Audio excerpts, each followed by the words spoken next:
On a summer afternoon in 216 BC, Rome placed nearly everything it trusted in war onto one dusty plain in southern Italy. 8 legions and an equal number of allied formations advanced near the village of Cannae, their ranks made unusually deep so that sheer weight might crush the smaller army ahead of them. By the end of the battle, that mass had become a trap. Carthaginian infantry pressed against both Roman flanks, cavalry sealed the rear, and tens of thousands of men found themselves packed too tightly to fight or flee. One Roman consul died, the other escaped.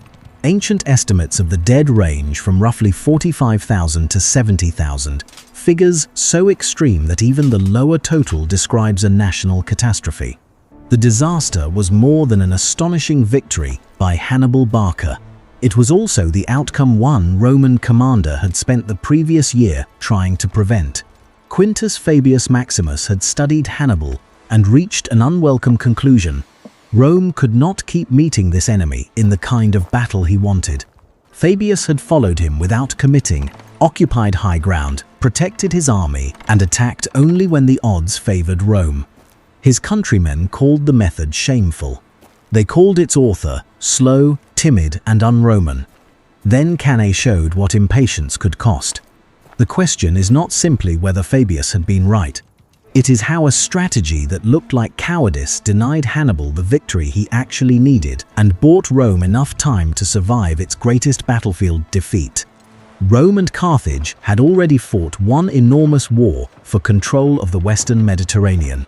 Rome won that first Punic War, took Sicily, and emerged as a naval power. Carthage responded by building a new base in Iberia, where conquest could restore its strength. The leading figure there was Hamilcar Barca. Ancient tradition says he made his young son Hannibal swear lasting hostility toward Rome. The scene may be a later embellishment, but Hannibal grew up in military camps and inherited Carthage's unresolved conflict with Rome. When war resumed in 218 BC, Hannibal carried it into Italy by land. His route led from Iberia, across the Pyrenees and the Rhone, and finally through the Alps. Ancient accounts describe an army reduced by combat, desertion, garrison duty, hunger, and the mountain crossing. By the time Hannibal descended into the Po Valley, Polybius counted about 20,000 infantry and no more than 6,000 cavalry. The exhausted survivors could recruit among Gallic peoples hostile to Rome. The invasion force was diminished, yet it was inside Italy where Roman leaders had never expected to fight it. Hannibal's larger design depended on more than winning battles. Rome governed Italy through a network of colonies, alliances, obligations, and local elites. Its armies contained large numbers of allied troops. If Hannibal could defeat Roman forces repeatedly, protect communities that honored him, and convince Italians that Rome could no longer defend them, the alliance system might fracture. Rome would then lose the manpower that made it so difficult to defeat. Hannibal therefore needed victories that produced political consequences. Every army destroyed was a message to Rome's allies. Every Roman ally that changed sides made the next Carthaginian victory easier to sustain. The first messages were terrifying.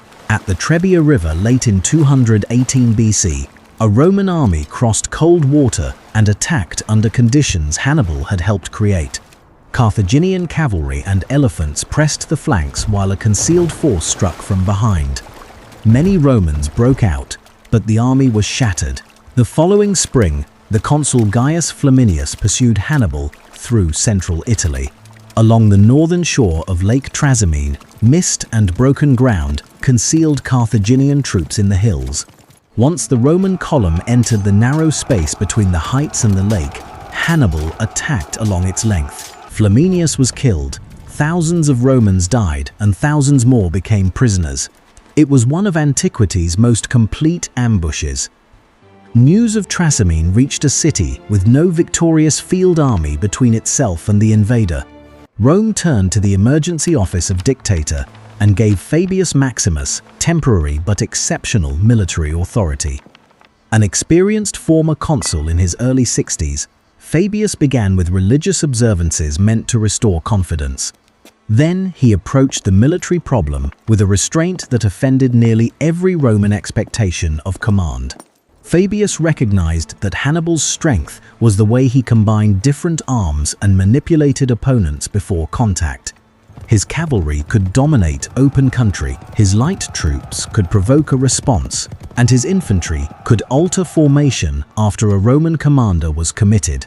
Hannibal also gathered excellent intelligence and repeatedly turned Roman eagerness against itself. A new Roman army did not become superior merely because it was larger. On a broad plain, Fabius would be wagering its survival on defeating the finest battlefield commander of the war at his preferred game. But Hannibal had limits.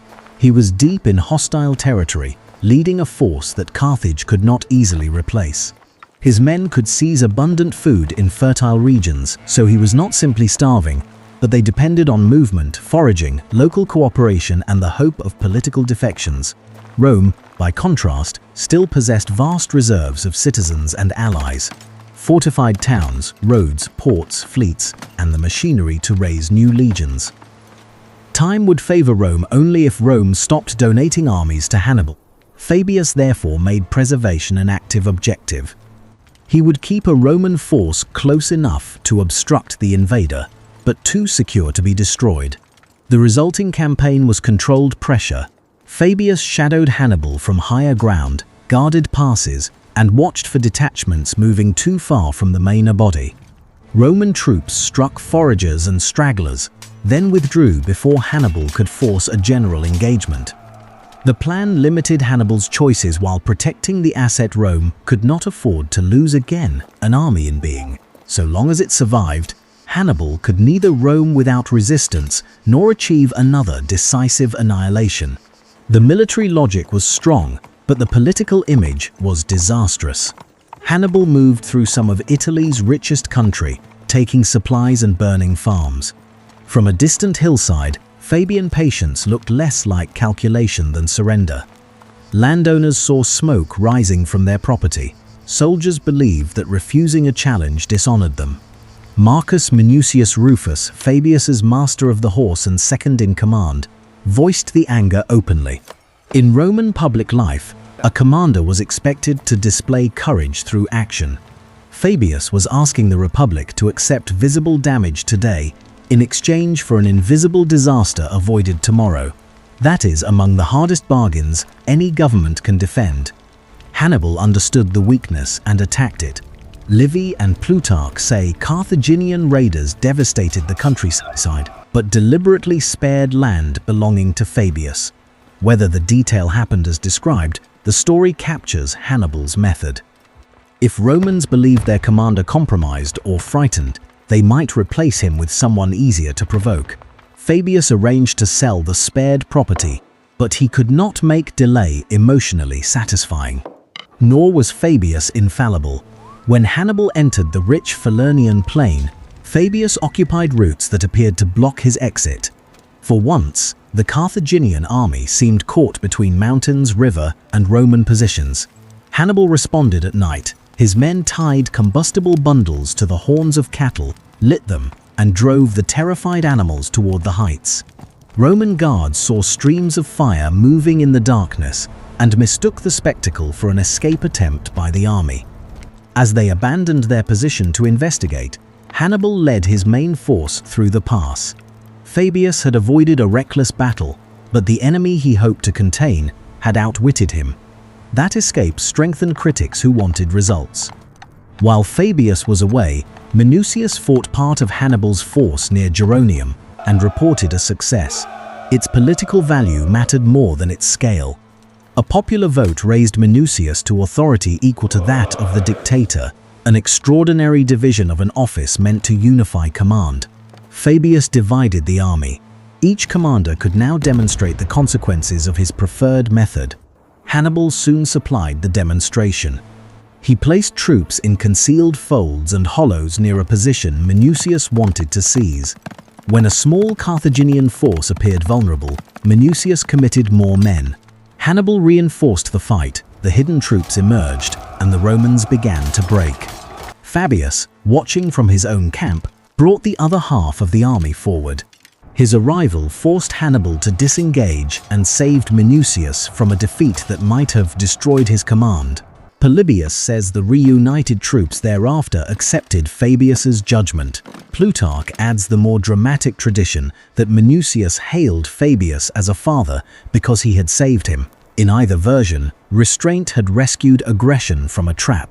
Fabius's emergency command ended, authority returned to elected consuls, and pressure for a decisive battle returned with it. By 260 CE, Hannibal had spent 2 seasons defeating Roman armies and ravaging allied territory.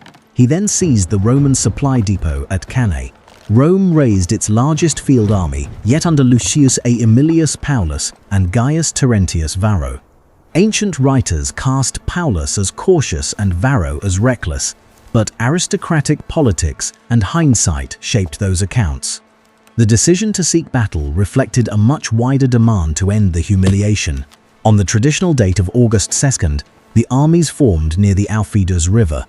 Rome may have fielded about 80,000 infantry and more than 6,000 cavalry. Hannibal had roughly half as many infantry but a much stronger mounted arm. Roman commanders compressed their heavy infantry into columns deeper than usual, intending to punch through the Carthaginian center. The formation concentrated enormous force in a narrow space, but it reduced flexibility and crowded the soldiers together. Hannibal placed Gallic and Iberian infantry in a forward curving center, with veteran African infantry set farther back on both sides. His cavalry occupied the wings, where open ground gave it room to decide the battle.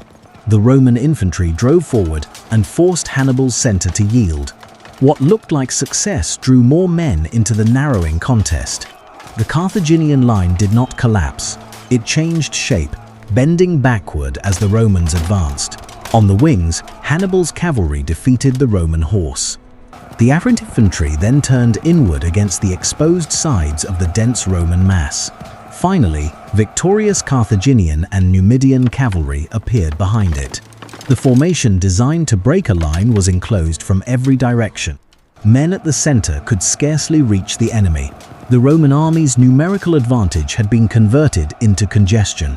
Killing continued for hours. Ancient casualty figures differ sharply, but every plausible reconstruction is catastrophic. Paulus died with many senators and officers. Varro escaped with a remnant. Thousands were captured. Hannibal also lost several thousand men, but his army remained coherent. Cannae became the model of complete encirclement because its tactical shape was so clear. Yet Hannibal had done more than defeat an army.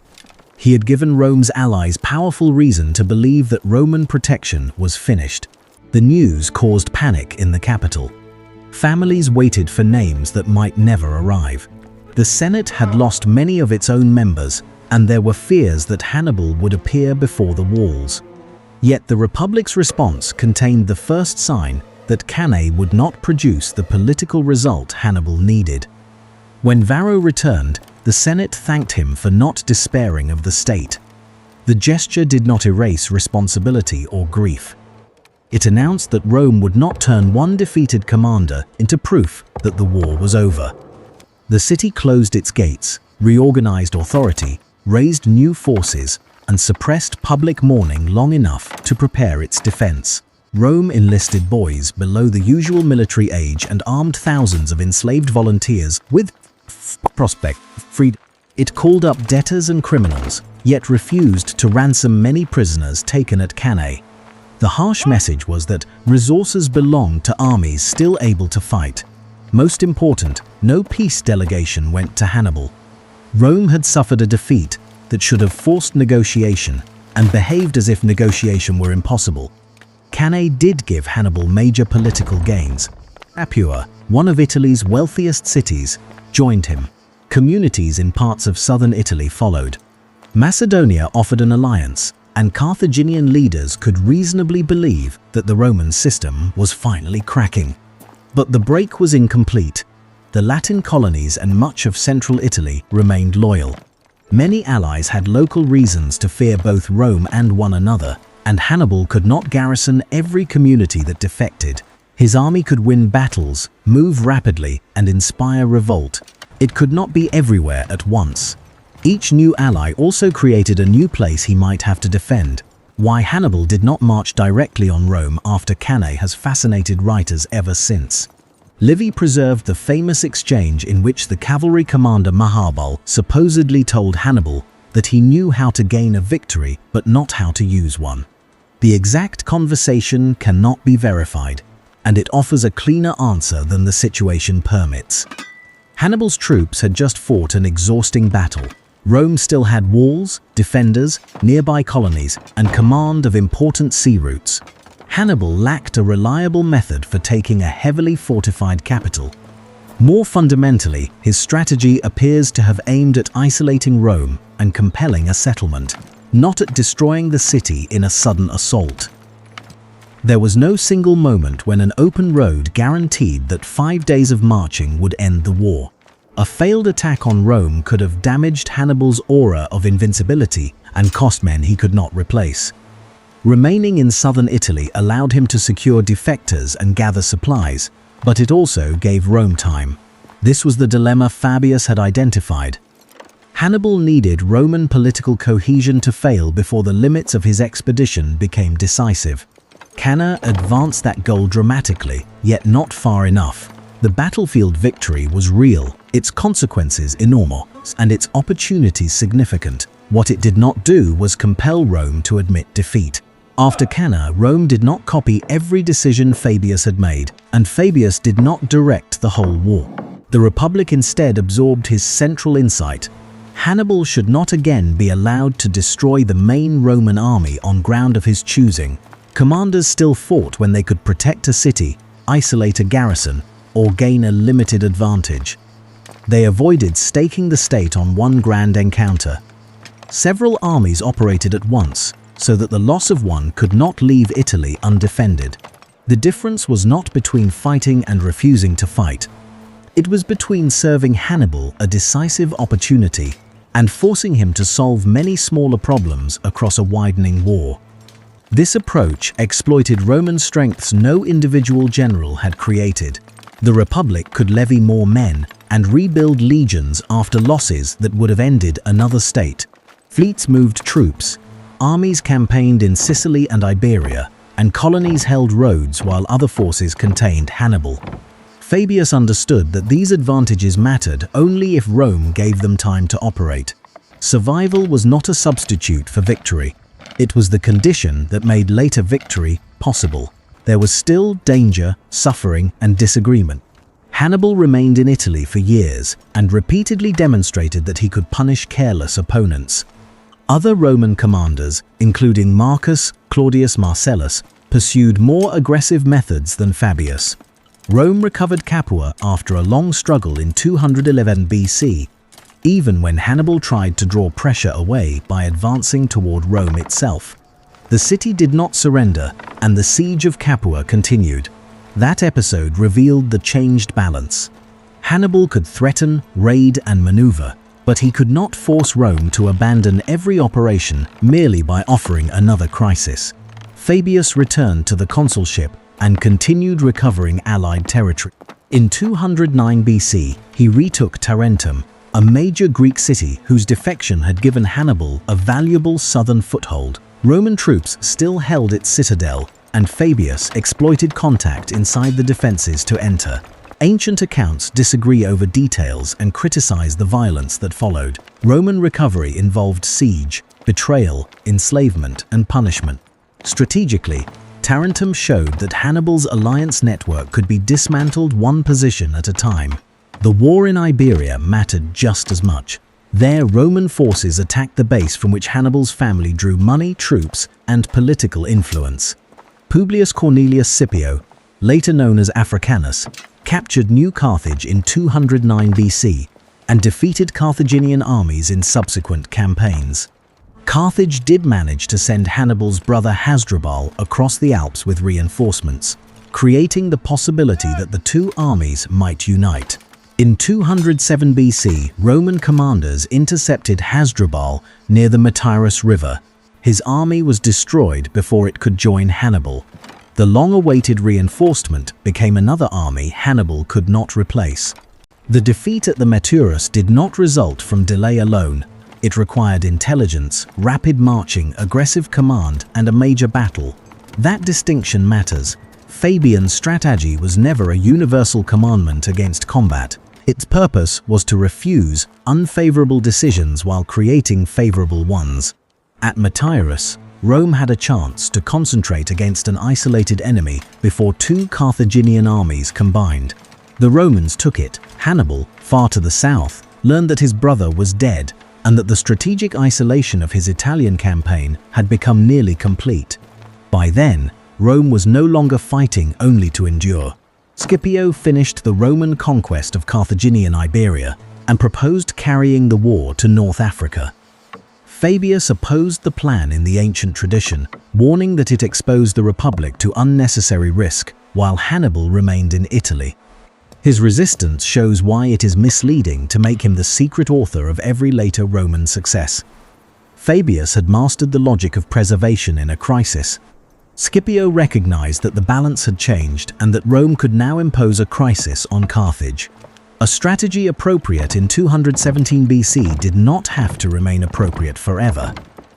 Scipio landed in Africa in 204 BC and allied with the Numidian prince Massinissa, whose cavalry transformed the campaign. Carthage recalled Hannibal from Italy.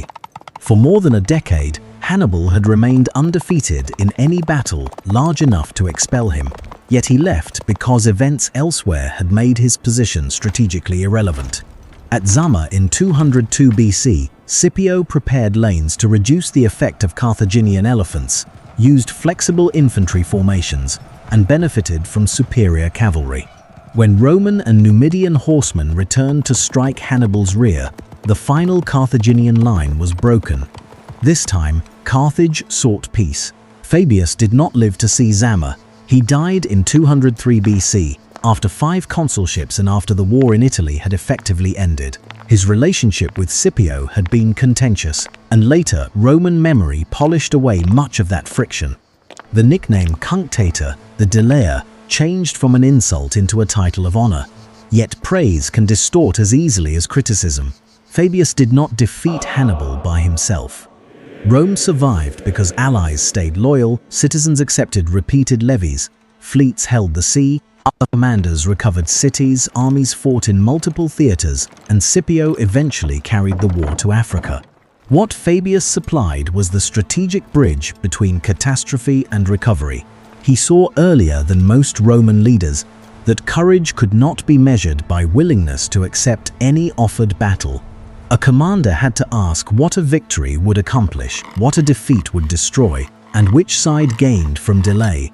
Hannibal wanted a sequence of spectacular Roman collapses that would dissolve the Italian alliance.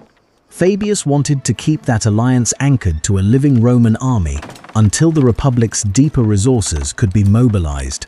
His marches in the hills did not look decisive because their purpose was to prevent Hannibal from deciding the war. That is why Fabian became a term far beyond ancient Italy. Later leaders used it for strategies that preserved a weaker force and exchanged space for time. During the American Revolution, George Washington was compared to Fabius when he avoided risking the Continental Army in a ruinous engagement. Different wars make such comparisons imperfect. The enduring connection is a question. Does the enemy need you to fight now more than you do? Fabius's answer in 217 BC was yes. Hannibal's brilliance made every conventional Roman impulse dangerous. Refusing battle limited the value of that brilliance. It forced the invader to spend time gathering supplies, defending converts, and searching for an opening that the Roman commander would not provide. The method imposed terrible costs on Italian communities and could not by itself remove Hannibal. It also preserved the state's capacity to make another choice later. Cannae vindicated the danger Fabius understood, but Rome's recovery vindicated the larger purpose of buying time. The final measure of the strategy is therefore not that Fabius won by never fighting. He fought when he believed the risk was limited, rescued an army that had ignored him, lost contests of maneuver, recovered cities, and argued bitterly over Rome's next move. Nor is the lesson that patience always defeats genius. Hannibal came close to breaking Rome's alliance system. and Roman survival was never automatic. The real achievement was changing what counted as success. As long as Rome's main armies survived, Hannibal's victories could not end the war. As long as the Republic refused peace, Cannae remained a battle rather than a verdict. On the plain near Cannae, Hannibal created one of history's most complete tactical victories. In the years after it, Rome denied him the political collapse that victory was meant to produce. Fabius had recognized that distinction before the bodies made it obvious. He could not promise a glorious afternoon, only an army still present tomorrow, an alliance still functioning next year, and a republic capable of fighting somewhere else when the balance changed. That promise sounded like cowardice until Rome experienced the alternative. Then delay became endurance. Endurance created options, and options turned survival into victory.